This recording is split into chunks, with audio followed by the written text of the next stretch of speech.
All right, Joe, what's going on? Just going to do some quick analysis here on the DXY heading into, although we are going into Christmas, just heading into the new year and stuff like that. Want to get a good sense for like how I feel the DXY might be moving.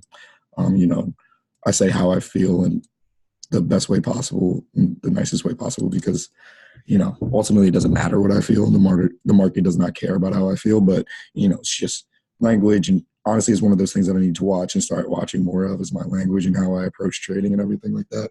But just getting back to it, looking at the DXY, always starting on the weekly, we can see a 1, 2, 3 touches at the top, right?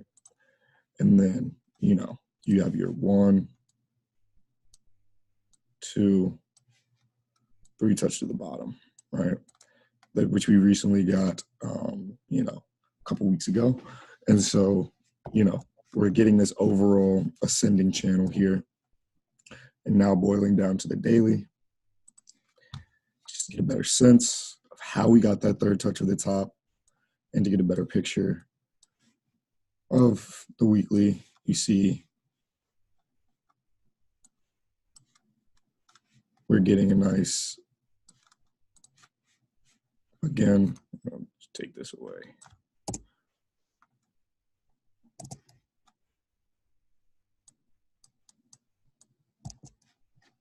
We're getting a nice 1, 2. It's basically 1. It's in the area, but just for argument's sake, for right now, 3 touch at the top, completion of this ascending channel to give us, remember, a third touch of this larger weekly channel, which is, it makes sense as to why we saw this break down impulsively and break out of this daily descending pattern. And then ultimately we came all the way down to about the middle of this ascending channel, right? And another like good double bottom area within the channel. Now it's not the overall double bottom within the channel, just because, of the daily channel, just because it's not the completion of the pattern. And so we're still looking for that to complete if price wants to do that. But again, price doesn't have to do anything. Price can do whatever it wants. And so we're just going to, boil it down to the 4-hour here and get a better sense for how price is moving on the 4-hour. Clean up some of these old trend lines that I have, as I was doing some back testing on the DXY, actually, so that we could see we ultimately broke down, got more of this larger impulse correction, double top within this correction as well, which is nice as well. We came down, corrected, pushed down, pushed right back up, got a nice correction at the top, dropped down, got another touch at the bottom, came up, got a double top within the pattern, and broke down lower. And ultimately, we completed this pattern right here, moved down, moved back up after completing the pattern. Let me get some of these lines off just so it's a little bit easier to see. So we came down, ultimately completed the 90% rule of this pattern, which is good to see. And then we're starting to form more of a larger correction, which doesn't really change my bias for the currency, for the USD to go lower, because we are getting this larger correction. It actually kind of helps it, because oftentimes what you will see is once price completes the 90% rule, that's often where it forms larger corrections like we're seeing with this correction here, and less of the correction that we see here within the pattern after the first impulse, right?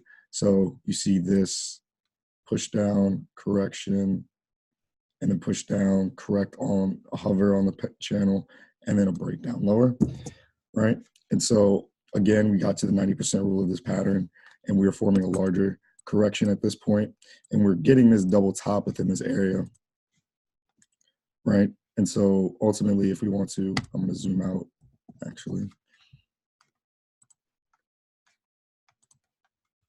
Zoom out a bit, rein this trend line in, just to get a better sense for how price is moving right now at this moment, because that's the most important thing, because every moment in the market is different.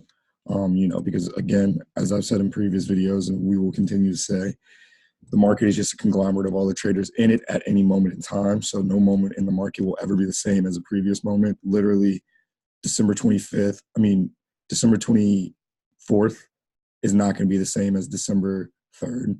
And, you know, this correction, although it might look the same as another correction that we might see in the pattern, you know, I can't really find one right now, but even though it might look the same, it's not the same one, right? It's not the same pattern just because, again, the market is just a conglomerate of all the traders in it at any moment in time. So it will never be the same. So again, getting back to what price is doing right now, we're getting more of this double top within here. And if we want to bring this down here, we kind of have, we don't have like really a defined correction at the moment, but we can see that it could be shaping up to form more of, if we want to reject off of this double top area and move lower, we could be forming more of this, right? And then maybe another push higher to ultimately form more of this type of completed pattern where we see a nice impulse, correction, impulse, right? And so that's a possibility as well. Again, because we got to the double, you know, the completion of the 90% rule, we could form larger corrections, or it could just go from here where we could see it just drop lower, correct, drop lower, hover around this area possibly, and then drop out. And that could be it, right? Just because the higher time frame momentum is pointing to the downside with the overall weekly ascending channel and the fact that we just broke out of the daily ascending channel and having yet to complete the 90% rule of that. So this would be a good first inflection point down here at 95.70s. That's a good first inflection point. So definitely that's a possibility as well that we could go early. We could also, if we're looking at this area around the 97.40s, we saw that price kind of pushed up, formed a very messy correction, and then pushed up higher. So we could see price, and although it's forming more of an ascending type pattern right now, often what you might see is price will form more of an ascending before it forms a larger bull flag correction, or if we're looking at a bear flag correction, kind of the opposite, where it's like price will form more of a descending before it forms a larger, you know, bear flag correction. And so basically what I'm saying is we could see more of this type of move out, and then a push higher, hover, ultimately to form more of this type of pattern before ultimately breaking higher again. And then at that point, we could be looking for areas around here at 98.45s. We could be seeing areas around 99.20s and areas as in back to the overall double top, areas such as 99.60s, 99.70s as well. And I say 70s, 80s, 60s, whatever, just because, again, as mentioned in previous videos, areas such as trend lines or support and resistance, even though that they aren't they aren't everything, they're just guidelines that we use as traders. They are like more of zones and areas and less hard and fast lines, right? And so that's why I say things like 48s and 60s, and 40s and 60s and 80s and stuff like that. But yeah, getting back to what price could also continue to do.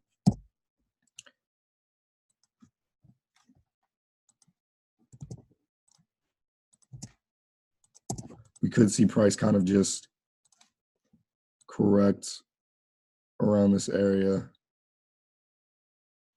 before dropping out, right? Correct as well, correct back up.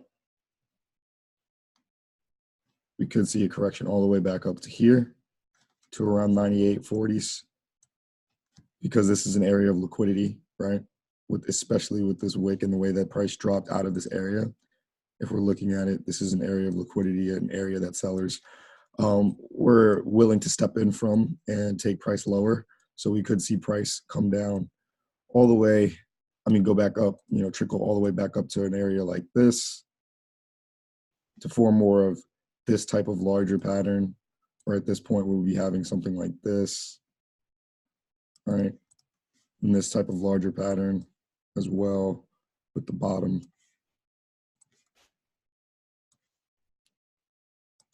Before we get a break lower, if that's what price wants to do. So there's a few opportunities, few different things that price could do at this point on the DXY, and there's always a few things that price can do. Price can always do whatever it wants. Price can do literally anything in the market, and that's perfectly fine. But what I'm saying is, I want to see how price, and I say that in the best way possible, saying I want to see, not saying that like I want the market, I have to have the market do this for me. I understand that the market is going to do what it does. I'm not really concerned with, forcing my opinion on the market, because the market doesn't care. The market is indifferent to me. And I don't have to know what's going to happen next to make money. All I have to do is know what my edge looks like, know what trades that fit my plan look like, and attempt to take those, right? And so a trade that would fit my plan would be something as if we get a drop out of here, impulsively, first tight correction. That would be a trade that fits my plan, solely because, as I've mentioned in the previous forecast that I did on, not previous video, but like as I was just mentioning earlier in the video, price could drop out here, continue lower, correct, drop out,